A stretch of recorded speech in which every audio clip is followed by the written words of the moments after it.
آزادی پہ یہاں پاکستان آئے تھے، شاید ہی کوئی خاندان تھا جنہوں نے وہ قتل عام نہیں دیکھی. تو اس لیے جدھر آج ہم کھڑے ہیں، ہمیں ساری قوم کو فخر کرنا چاہیے کہ جس طرح لوگ نکلے اور جس طرح پھر سے خواتین نکلی، یعنی گھروں میں انقلاب آیا، اور جو ہمارا نوجوان نکلا، یہ ایک نیا پاکستان ہے. نیا پاکستان جو میں بڑی دیر سے اللہ سے دعا مانگتا تھا کہ وہ پاکستان بنے جو ہمارے جو میرے ماں باپ تھے، ان کی ساری جنریشن، وہ سارے بیچارے مایوس ہوتے گئے جب دیکھا کہ اس نظریے سے ہم پیچھے گئے. اب میں جو ملک کے حالات کے اوپر بات کرنا چاہتا ہوں کہ ہماری جب حکومت تھی تو ایک سیاسی بحران پیدا کیا گیا، مصنوعی سیاسی بحران. ایک حکومت چل رہی تھی پاکستان اکنامک سروے کے اندر، آپ پڑھ لیں یہ حکومت کی اکنامک سروے کے متعلق جو چھپتی ہے، کہ جو جائزہ لیتی ہے ملک کی جو معیشت اوپر جا رہی ہے، کیا کر رہی ہے، اس کے اوپر اس کی طبیعت کیسی ہے. تو پاکستان کی اکنامک سروے کے مطابق 17 سال کے بعد سب سے زیادہ ہمارے آخری 2 سال میں ملک کی اکانومی ترقی کی ہے. ہماری گروتھ ریٹ بڑھی ہے 5.6% تیسرے سال اور 6% جس سال ہمیں ہٹایا گیا. اس وقت ملک کی ساری جو انڈیکیٹرز تھے وہ صحیح طرف جا رہے تھے. سب سے ہوتی ہے لارج اسکیل مینوفیکچرنگ.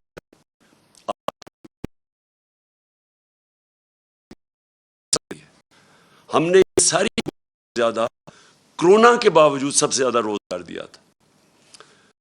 آج کے جب بڑے روزگار ملک کے اندر کریشن ہوتی ہے، دولت لاج کے ریکارڈ طریقے سے بڑھ رہی تھی. زراعت جس کے اوپر ہماری 60% آبادی اپنی زراعت کے اوپر ڈپینڈ کرتی ہے، زراعت کے اندر 4 فصلوں کے اندر ریکارڈ 2 سال ریکارڈ پرفارمنسز تھی. کسانوں کے پاس وہ پیسہ گیا جو ایسا پیسہ نہیں ٹرانسفر ہوا کسانوں کے پاس. جو گنے کی بجائے جو پہلے باہر کے انتظار کرتا تھا، اس کو پیسے نہیں ملتے، کٹوتی ہوتی تھی، اور وہ اس کے بعد کچھ جب کم 180 ریٹ ہے تو اس بیچارے کو 120 ملتا تھا، اور پھر وہ 1 سال کے بعد سب قانون بنائے اور ان کو پیسہ دلوایا، سب سے زیادہ پیسہ دلوایا دیہاتوں کی طرف.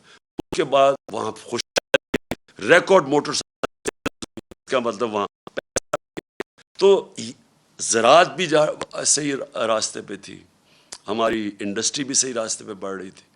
ٹیکسٹائل کے اندر سارے ریکارڈ ٹوٹ گئے. فیصل آباد کے اندر مزدور نہیں ملتے تھے ٹیکسٹائل کے لیے، انڈسٹری کے لیے. تو اس دور کے اندر جب ہماری ایکسپورٹس بھی ریکارڈ ہو گئیں، ہماری ریمیٹنسز بھی ریکارڈ ہو گئیں، یعنی سب پاکستان کی تاریخ میں سب سے زیادہ ملک میں ڈالر آ رہے تھے.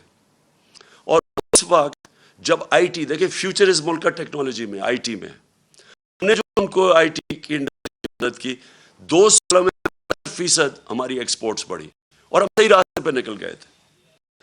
تو اس دور میں جب ایک ملک صحیح طرف کیا چلا گیا تھا، اور آئی ایم ایف، یہ یاد رکھیں، آج کہتے ہیں جی ہم آئی ایم ایف کے مجبور ہیں، ہم 2.5 سال آئی ایم ایف کے ساتھ تھے، ہم بھی مجبور تھے آئی ایم ایف کے پروگرام میں ہوتے ہوئے. اور اب انہوں نے کہا نا جی عالمی مہنگائی ہوئی. عالمی مہنگائی تو پچھلی گرمیوں سے شروع ہو گئی تھی. ہم جب کہتے تھے عالمی مہنگائی ہے تو یہ کہتے تھے مہنگائی مارچ کریں گے.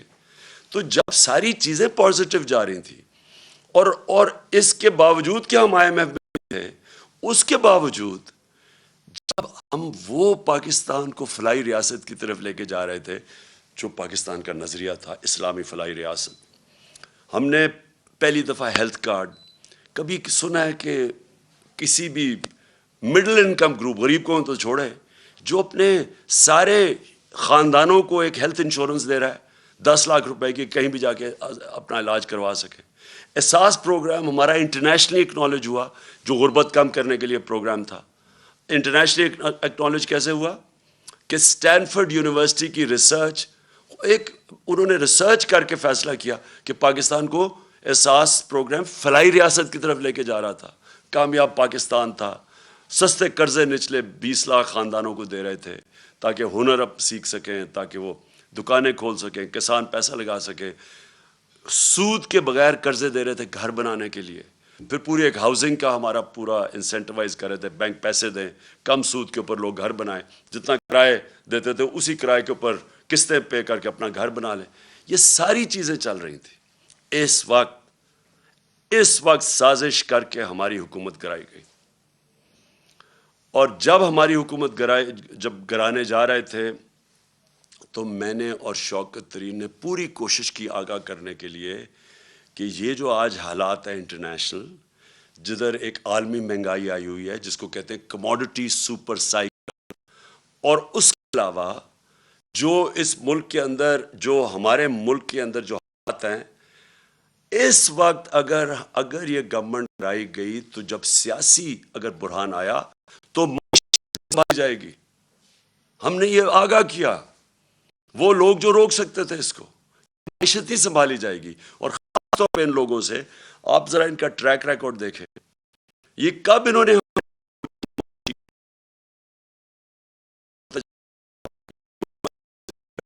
کی ایکسپورٹس بڑھتی ہیں, جس سے ڈالرز ملک میں آتے ہیں, جس سے ویلتھ کریشن ہوتی ہے. ان کے پچھلے 5 سال تو ایکسپورٹس بڑھی نہیں, یہ نون لیگ کے 5 سال تھے. ان کے جو دوسرے دور میں جو 97 سے 99 تک تھا, تب بھی کوئی ان کی ایکسپورٹس کے اندر اضافہ نہیں تھا. دونوں دفعہ انہوں نے اتنے بڑے بیرونی خسارے چھوڑ کے گئے, تو ان سے تو بڑھنی نہیں تھی. اور ہمیں پتہ تھا کہ کیوں آنا چاہتے ہیں, اور وہ واضح ہو گیا. آتے ساتھ ہی انہوں نے اپنے کرپشن کے کیسز معاف کروانے کی کوشش کی. وہ اسمبلی سے بل پاس کروا دیا ہے, جو انشاءاللہ میں کل سپریم کورٹ میں چیلنج کر رہا ہوں کہ 1100 ارب روپے کے, جب آپ اس کو ایگزامن کریں, 1100 ارب روپے کا جو پیسہ اس ملک کا چوری ہوا ہے, یہ لوگ جو اسمبلی میں بیٹھے ہوئے ہیں ان کا معاف ہونے جا رہا ہے. اور اس لیے وہ آئے تھے پا رہے ہیں. ایف آئی اے کا کیس جو شہباز شریف کے اوپر اوپن اینڈ شٹ کیس, کے بیٹے 16 وہ معاف کروانے جا رہے ہیں. تو یہ ہونا ہی تھا جو ہوا ہے. اور آج ہم کدھر کھڑے ہیں؟ آج بلومبرگ جو آپ ایک انٹرنیشنل ادارہ, سب اکانومسٹ جانتے ہیں, اس انٹرنیشنل ادارے کے مطابق نمبر پہ ہے ملک جو ڈیفالٹ کرنے جا رہا ہے. ڈیفالٹ کا مطلب کہ ہمارے پاس, ہم بینکرپٹ ہونے جا رہے ہیں, ملک کا دیوالیہ نکلنے جا رہا ہے. جس طرح سری لنکا جو نمبر 1 پہ ہے, جس طرح سری لنکا کا حال ہے, اب ہم 4تھے نمبر پہ آ گئے. اور موڈیز نے پاکستان کی نیگیٹو ریٹنگ کر دی ہے. موڈیز ہے جو ادارہ فیصلے کرتا ہے کہ ملک کے قرضے دینے کی اس کی کیا قابلیت ہے, قرضے واپس کرنے کی کیا قابلیت ہے. ہم جب تھے انہوں نے نیگیٹو سے اس کو پازیٹیو کیا تھا, آج وہ پھر نیگیٹو پہ چلی گئی ہے. اس کا مطلب کہ ہمیں قرضے بھی ملیں گے, تو بہت مہنگے قرضے ملیں گے, اور وہ بھی ہم بونڈز ہیں ان کی کر گئی ہے. یعنی کس قیمت کے اوپر پاکستان کو اب قرضہ ملے گا. مجھے جو سب سے زیادہ خطرہ ہے وہ وابڈا کا ہے. وابڈا خود لیتی تھی باہر یہ ڈیمز بنانے کے لیے, آج اس کی ریٹنگ نیچے گر گئی ہے. اس کا مطلب وابڈا کو باہر سے قرضے نہیں ملیں گے, اور یہ جو اتنی 50 سال کے بعد ڈیمز بنانے جا رہے تھے. تو آج یہ جو سارا معاشی بحران ہے, اس کی وجہ تھی یہ سیاسی بحران جو ان کی سازش کی وجہ سے آیا تھا. اور مجھے کوئی چیز نہیں نظر آ رہی کہ اب یہ اس کو کیسے روک سکتے ہیں. آپ یہ سوچیں کہ ریزروز ہمارے آدھے ہو گئے جب سے یہ آئے ہیں, جب سے یہ سیاسی بحران شروع کیا تھا اس سے اب آدھے ریزروز ہیں جو فارن ایکسچینج. روپیہ کے تقریباً 28 روپے گر چکا ہے. اور سب سے خطرناک چیز یہ ہے کہ آئی ایم ایف کی اگریمنٹ کے سائن ہونے لگی ہے, روپے کو تو مضبوط ہونا چاہیے تھا, وہ مزید اور 10 روپیہ گر گیا. تو آگے اگر جس طرح کے حالات ہیں, آگے اگر اب ہم نے اب سبق نہ سیکھا اور یہ نہ سمجھا کہ جب تک سیاسی سٹیبلٹی، جب تک سیاسی بحران ختم نہیں ہوگا، یہ معیشت اب اور مزید نیچے جائے گی، اور مجھے خطرہ ہے کہ ادھر ہی نہ پہنچ جائے کہ سب کے ہاتھ سے ہی نکل جائے۔ اس لیے ایک ہی راستہ ہے اب آگے، اور وہ ایک راستہ ہے صاف اور شفاف الیکشنز کروانے کا۔ اور میں آج اپنی قوم کے سامنے جو چیز رکھنا چاہتا ہوں، جس طرح کا انہوں نے پنجاب میں الیکشن کروایا، ایسا اگر الیکشن کروانا ہے، اور اگر یہ اسی طرح کے آگے الیکشن کروانے ہیں، میں آپ کو یقین دلاتا ہوں کہ اس سے بحران بڑھے گا، کم نہیں ہوگا۔ ہر حربہ استعمال کیا گیا ہمیں الیکشن ہرانے کا۔ ساری جتنی پنجاب کی حکومت کے پاس جتنے بھی طریقے تھے ہمیں الیکشن ہرانے کے، انہوں نے سارے استعمال کیے۔ سپریم کورٹ کی جج کہ کسی قسم کا، جب انہوں نے ایک غیر آئینی طور پہ انہوں نے اجازت دی حمزہ شریف کو چیف منسٹر بننے کی، تو سپریم کورٹ نے ساتھ کہا کہ کسی قسم کی مداخلت نہیں ہوگی اسٹیٹ مشینری کی الیکشن پہ۔ انہوں نے ہر قسم کی مداخلت کی، ایک تو اسٹیٹ مشینری پوری استعمال کی، کاٹی، پولیس کے ذریعے ڈرایا دھمکایا گیا، ہر جگہ سے ہمارے پاس کمپلینٹس آئے کہ جو پولیس نے حرکتیں کی، کئی جگہ ایسے پولیس وہ باوجود کہ ان پر پریشر ڈالا گیا کہ مدد کریں ان کو جانے کی، نون لیگ کو، اس کے باوجود انہوں نے ریزسٹ کیا۔ ان کو میں سلام کرتا ہوں، لیکن میرے ایک وہ یاد ہے مجھے، جس پولیس آفیسر نے صرف یہی نہیں کہ انہوں نے مداخلت کی، وہ بلکہ نون لیگ کے جھنڈے پر انہوں نے ہمارے خلاف ایکٹیویٹی کی۔ ہمیں ایک سپریم کورٹ کی یہ وائلیشن تھی، کنٹیمپٹ سپریم کورٹ نے جو ان کو کہا تھا کہ انہوں نے کسی قسم کی، کیونکہ یہ عارضی، یہ کیئر ٹیکر ٹائپ تھا، اس کا کام ہی نہیں تھا حمزہ شریف کا کہ جس اس کو۔ لیکن مجھے سب سے زیادہ افسوس ہے وہ یہ چیف الیکشن کمشنر نے جو بددیانت داری کی ہے۔ ایک تو اہلیت بھی اس کے اندر نہیں ہے، 40 لاکھ لوگوں کو انہوں نے چلا کہ جی وہ کوئی کمپیوٹر مسٹیک ہوئی اور مر گئے۔ کہیں دنیا کے اندر اور اگر یہ ہوتا 40 لاکھ ووٹر مر جاتے، اس کو ریزائن کرنا پڑتا۔ لیکن اس کے علاوہ اس نے پوری طرح شرکت کی نون لیگ جتانے کے لیے۔ ہم 8 ہمارے پاس کیسز ہیں، 8 کیسز ہیں جو ہم الیکشن کمیشن کے پاس گئے، اور وہ جائز کیسز لے کے اس کے پاس گئے، اس نے ریجیکٹ کر دیے۔ ہم پھر عدالت میں گئے، اور 8 دفعہ عدالت نے ہمارے ساتھ کھڑے ہو کے ان کو اوور رول کیا، الیکشن کمیشن کو، جس کا مطلب کہ الیکشن کمیشن نے جان کے ہمارے خلاف ججمنٹ دی تھی۔ اس الیکشن کمشنر کے اوپر ہمیں کوئی اعتماد نہیں ہے۔ انہوں نے الیکشن کروایا سینٹ کا، سپریم کورٹ نے اجازت دی کہ آپ سینٹ کے ووٹ کو ویریفائی کریں۔ اس الیکشن کمیشن کو اور ساری پولیٹیکل پارٹیز کو پتہ ہے کہ 30 سال سے سینٹ کے سیکرٹ بیلٹ کے اوپر پیسہ چلتا ہے۔ میں نے پوری کوشش کی، ہم ہی سپریم کورٹ کے پاس گئے، اور سپریم کورٹ نے اس کو روکنے کے لیے اجازت دی کہ ہاں آپ ووٹ کو ویریفائی کر سکتے ہیں۔ اس الیکشن کمیشن نے اس کو اوور رول کیا، اور اس کے بعد جو الیکشن ہوا، جو پچھلے سینٹ الیکشن میں پیسہ چلا ہے، پاکستان کی تاریخ میں اتنا پیسہ نہیں چلا۔ یوسف رضا گیلانی کا بھائی بیٹا پکڑا گیا پیسے دیتے ہوئے، اسی الیکشن کمیشن نے اس کو انویسٹیگیٹ کیا۔ 1.25 سال ہو گیا، کوئی ایکشن نہیں لیا اس نے۔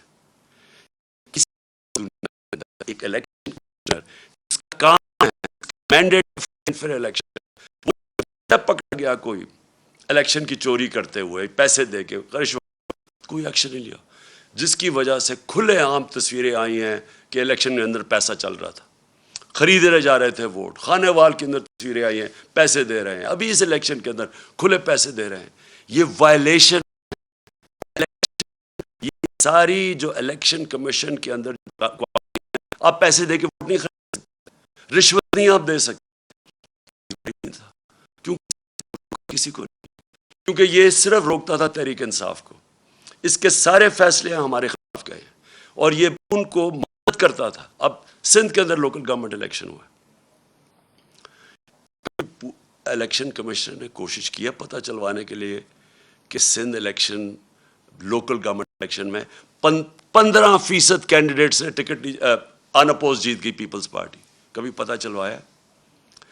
ڈسکا کا الیکشن ہوا، وہ تقریباً 400 پولنگ سٹیشن میں صرف 20 پولنگ سٹیشنز کے اوپر آر او نے کہا کہ بے ضابطے ہوئی ہیں. اس نے سارا الیکشن کھول دیا پی ٹی آئی کے ہمارے اگینسٹ، جو ہمیں ہروایا اس نے.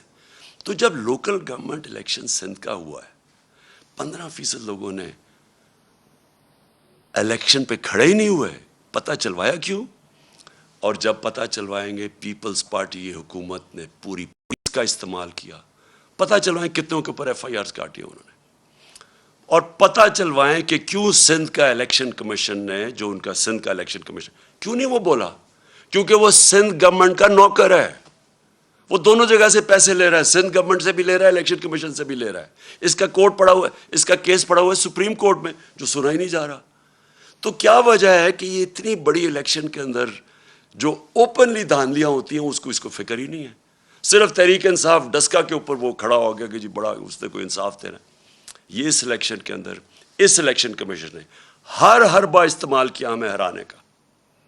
ہم آج جیتے ہیں تو اس کے باوجود، ہم جیتے ہیں تو اسٹیٹ مشینری جو انہوں نے استعمال کی اس کے باوجود جیتے ہیں. ہم جیتے اس لیے ہیں کہ پاکستان کے ووٹر جس طرح نکلا ہے، جنرل الیکشن میں ایسا ووٹر نہیں نکلا جو کہ اس بائی الیکشن میں نکلا ہے. میں 26 سال سے جلسے کر رہا ہوں. میری تو کوئی الیکٹیبل نہ تھا، نہ میری کوئی فیملی تھی پالیٹکس میں. میں تو شروعات تھوڑے سے لوگوں سے، اور آہستہ آہستہ پبلک میں جا کے بیداری پیدا کر کے، اور ایک دن 14-15 سال کے بعد دن ایسا آیا کہ لوگوں نے میری بات سننی شروع کر دی. باتیں یہی میں کہہ رہا ہوں، پاکستان کا مطلب کیا، لا الہ الا اللہ، یہ میں 26 سال سے کہہ رہا ہوں، یہ کوئی نئی بات نہیں کر رہا. لیکن ایک وقت آیا کہ اللہ نے لوگوں کے دلوں میں ڈال دی اور میری پارٹی کھڑی ہونی شروع ہوئی. اور میں نے ساری پالیٹکس کی ہے پبلک کو ساتھ ملا کے. کبھی 26 سال میں نے کبھی اس طرح کی بیداری نہیں دیکھی. میں نے کبھی اپنی قوم میں ایسا شعور نہیں دیکھا جو میں نے اس بائی الیکشن ان 3 مہینے میں دیکھا. جب مجھے سازش کے تحت 9 اپریل کو جب میں پرائم منسٹر ہاؤس سے نکلا اپنی ڈائری پکڑ کے، تو میرے مخالفین سب کا جنہوں نے سازش کی ان کا خیال تھا کہ اب مٹھائیاں بنٹے گی اور ساری دنیا اس کو برا بھلا کہے گی. میڈیا کا پورا ایک ساتھ ملا ہوا تھا ان کے، اور ان میڈیا نے پوری کیمپین چلائی اس کے اگینسٹ. میں پھر سلام کرتا ہوں وہ میڈیا جو اس کے باوجود کھڑا رائے حق پہ، سچ پہ کیمپین چلائی گئی. انہوں نے پہلے بلیک آؤٹ کروایا ہمارا، اور پھر ان ساروں نے آ کے میرے پر کیسز بنانے شروع کر دیے. ہمیں جو 25 ہم جب ایک پرامن احتجاج کر رہے تھے کہ بیرونی سازش کے تحت ان کو بٹھایا ہے، وہ لوگ 60% کیبنٹ ضمانت پہ. شہباز شریف اور اس کا بیٹے کو سزا ہونے لگی تھی ایف آئی اے کیس میں. کبھی کوئی تصور کر سکتا ہے کہ الیکشن کمیشن اجازت دے دے ان لوگوں کو الیکشن لڑنے کی؟ عموماً ساری دنیا میں الیکشن کمیشن، اگر آپ کے اوپر آپ انڈر ٹرائل ہوں، آپ کے اوپر اربوں روپے کے کرپشن کے کیسز ہوں، تو عموماً الیکشن کمیشن کہتی ہے کہ پہلے اپنے آپ کو کلیئر کرو اور پھر آ کے الیکشن لڑو. یہاں الیکشن لڑا رہے تھے اپنے آپ کو کلیئر کرنے کے لیے کرپشن سے. یہ کبھی دنیا میں ایسے نہیں ہوا کہ آپ پہلے الیکشن لڑیں، آپ اقتدار میں، اور پھر اپنے کیسز ختم کر دیں، یعنی خود ہی ملزم ہی قاضی بن جائے. یہ الیکشن کمیشن نے اجازت دی تھی ان کو. یہ لوگ آ کے اوپر بیٹھے. 25 مئی کو میں کبھی نہیں بھولوں گا. قوم نکلی، ساری قوم نکلی ان کے خلاف، جو انہوں نے یہ ہمارے ملک سے ظلم کیا. اور انہوں نے ان لوگوں کے اوپر جس طرح کا تشدد کیا، وہ پولیس والوں نے جو کیا پنجاب کے اندر، جو پولیس والا مجھے یاد ہے انہوں نے جو کیا پنجاب میں، یہ جو رانا ثناء اللہ اور شہباز شریف نے یہ جہاں ظلم کیا اسلام آباد میں، اور ان کو شرم نہیں آئی ہیں اور اس کے اوپر یہ گیسنگ کر رہے ہیں کے لیے، کیونکہ یہ بھیڑ بکری ہیں. یہ آپ کو انسان نہیں سمجھتے. یہ قوم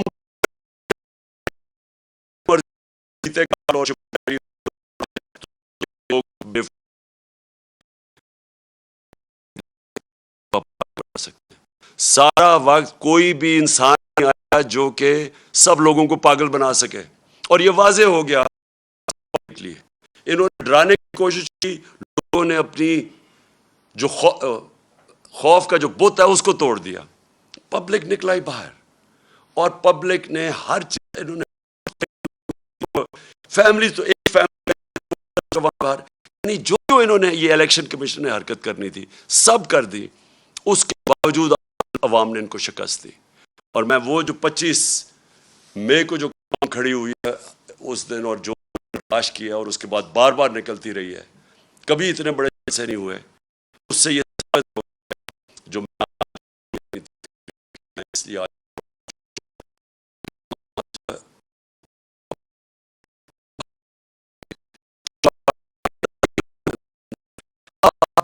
جو مرضی کر لیں، یہ جو بوتل سے جن نکلا ہے شعور کا، اس کو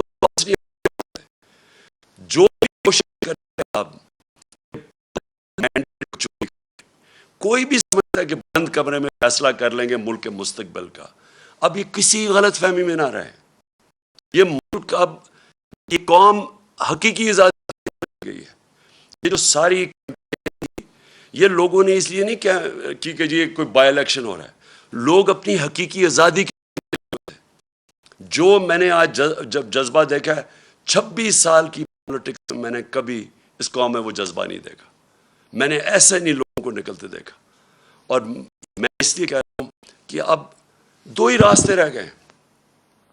جو بھی اب کوشش کرے گا نا کہ ان کا مینڈیٹ چوری کرنے کے لیے، وہ خود جس طرح یہ انہوں نے شکست ہوئی ہے نون لیگ کو، ان کو شکست ہو جائے گی. ایک راستہ ہے اب قوم کا، اور وہ راستہ ہے صاف اور شفاف الیکشن. جو اس کے علاوہ میں بار بار کہہ رہا ہوں، مجھے انہوں نے ہٹایا وہاں سے جب ہٹانے کی کوشش کر رہے تھے، تو میں نے آپ کو پتا کہ میں نے الیکشن کیے، لیکن پھر وہ ہمارے ہاتھوں نے اس کو اوور ٹرن کر دیا. میں ابھی بھی سمجھتا ہوں کہ ملک کے لیے وہ بہترین فیصلہ تھا. اگر سیاسی انتشار پیدا ہی کر دیا تو بیسٹ طریقہ عوام پیدا کرنے، کس کو وہ چاہتے ہیں کہ اس ملک کی قیادت کرے. میں ابھی بھی یہ کہہ رہا ہوں، ایک راستہ ہے اس قوم کا، صاف اور شفاف الیکشن. صاف اور شفاف الیکشن کمیشن کے اندر، یہ ایک ملک کی جو سب سے بڑی سیاسی جماعت ہے، اس کو کوئی اعتماد ہی اس الیکشن کمیشن. بار بار یہ ہمیں ڈسا ہے، بار بار یہ ہمارے خلاف کیا ہے، اور اس نے دی ہیں، اور ہمیں لاہور میں جا کے ان کے قدموں میں بیٹھتا رہتا. میں یہ اس الیکشن کمیشنر کو کہوں گا کہ آپ کے پاس راستہ ہے، آپ ریزائن کریں. ایک ہی آپ کے لیے طریقہ ہے. آپ کو ہو ہی نہیں سکتا کہ جب میچ کھیلنے جا رہے ہیں، 2 ٹیمیں ہیں، ایک ٹیم کہتی ہے مجھے امپائر پہ اعتماد ہی نہیں ہے. کرکٹ میں بھی جب ہم میچ کھیلنے جاتے تھے، ہم کہتے ہیں ایک امپائر پہ اعتماد نہیں، اس امپائر کو ہٹایا جاتا تھا. اعتماد ہی نہیں ہے اس کے اوپر، اور یہ ہمارے اوپر مسلط ہوا ہے. اور دوسری چیز، جج ہے، یہ الیکشن جج بھی ہے. جج کا کام کر رہے ہیں نا، 2 جو کمپیٹ کر رہے ہیں، جج نے فیصلہ کر رہے ہیں. ہر عدالت کے اندر اگر ہے وہ ریکیوز تو کوئی ہمیں آپ کے اوپر کانفیڈنس نہیں ہے، قوم کو آپ کے اوپر کوئی، آپ ایک بائس آدمی ہیں اور آپ ایک پارٹی کے ساتھ بالکل جڑے ہوئے ہیں. اور آپ نے جو سندھ کا بھی الیکشن کروایا، اس کا آپ ذرا سندھ کے لوگوں سے پوچھیں، ذرا سروے کروائیں سندھ میں کہ جو لوکل گورنمنٹ کا الیکشن ہوا ہے کیا عوام اس کو تسلیم کرتی ہے. اس لیے میں آخر میں اللہ کا شکر پھر سے کرتا ہوں. اپنے نبی صلی اللہ علیہ وسلم کا ہمارے اوپر نظر ہے، ہم ان کی امت ہیں. میں اپنی عوام کا، خاص طور پہ پھر سے اپنے نوجوانوں کا، اپنی خواتین کا، ان کا سب میں شکر ادا کرتا ہوں، شکریہ ادا کرتا ہوں، جس طرح وہ جس تعداد میں نکلے. اور میں اس میڈیا کا بھی شکریہ ادا کرتا ہوں جنہوں نے ہر پریشر کے باوجود انہوں نے ہماری سپورٹ کیا کی. انہوں نے ہمیں بلیک آؤٹ نہیں کیا, ہمیں موقع دیا اپنا موقف رکھنے کا. اور مجھے پتہ ہے کہ کس طرح اب پاکستان کو آگے بڑھنا چاہیے. ہمارے سامنے بڑے چیلنجز ہیں جو سازش کے تحت ڈی اسٹیبلائز کر دیا اور عوام مہنگائی میں پس گئی ہے. 18